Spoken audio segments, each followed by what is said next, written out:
Salamat din sa ginagawa ng Diyos at ginagamit sa instrumento para yung ating mga, especially yung youth na hindi na kaya bumili ng cellphone.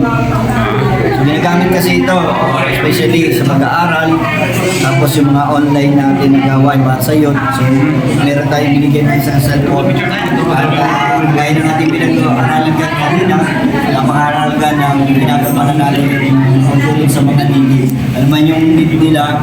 So, salamat sa Diyos. May kaparaan siya para maibigay yung kanilang mga kailangan. And I think, another cellphone para sa ating isang kabataan. God bless!